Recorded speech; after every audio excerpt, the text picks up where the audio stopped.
حضرت اسامہ حضور سے بے تکلف تھے اور جو ضرورتیں تھیں حضور سے آ کے کہہ لیتے تھے، ظاہر ہے پوتوں کی جگہ پہ تھے، کوئی بھی کام ہوتا بلا تکلف حضور کی خدمت میں حاضر ہو جاتے۔ حضرت اسامہ بن زید کہتے ہیں ایک دن رات کا ایک حصہ بیت چکا تھا اور مجھے حضور سے کوئی کام، کوئی حاجت حضور سے جڑی تھی اور اس کی تکمیل چاہ رہا تھا، تو میں رات کے وقت ہی آ گیا۔ ظاہر ہے کہیں جانا ہو تو بندہ سوچتا ہے، لیکن جہاں اتنی بے تکلفی ہو وہاں کہتا ہے چلو میں چلا جاتا ہوں، تو وہ حضور کی خدمت میں حاضر ہو گئے تو آقا کریم تشریف لے آئے۔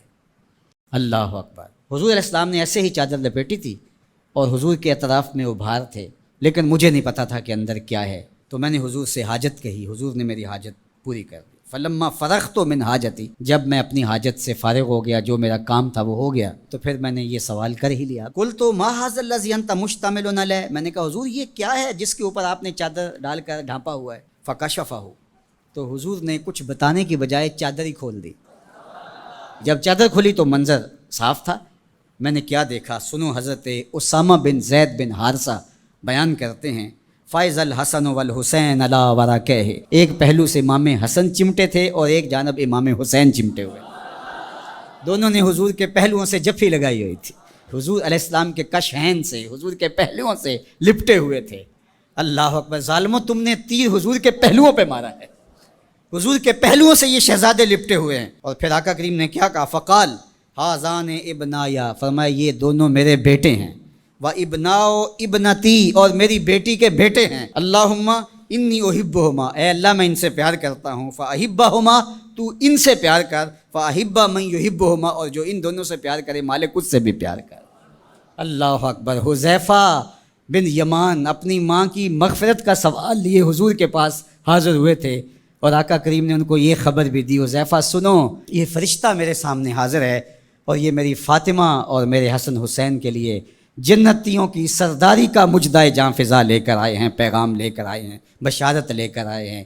یہ خاندان عالی مرتبت خاندان، کبھی حضور ان کو چادر میں سمیٹ لیتے ہیں، کبھی مباہلے کی آیت کا مصداق یہ قرار پاتے ہیں اور فرماتے ہیں اللہم ہؤلاء اہل بیتی، یہ ہے میرے اہل بیت، اور کبھی آقا کریم علیہ السلام کندھوں پہ سوار کرتے ہیں، کبھی حضور کی پشت پہ سواری ہوتی ہے، اور کبھی حضور بشارتیں دیتے ہیں کہ لوگوں کو بتا دو کہ یہ میرے فرزند، یہ عالی مرتبت شہزادے جنتی جوانوں کے سردار ہیں اور میری شہزادی جنتی خواتین کی سردار۔ یہ عالی مرتبت خاندان جن کی عظمتیں اتنی بلند ہیں اور جن کی رفعتوں کے پھریرے لہرا رہے ہیں، تو جتنا اونچا منصب ہوگا امتحان بھی تو اتنا اونچا ہوگا، جتنی بڑی شان ہوگی تو امتحان بھی اس کے مطابق ہوگا۔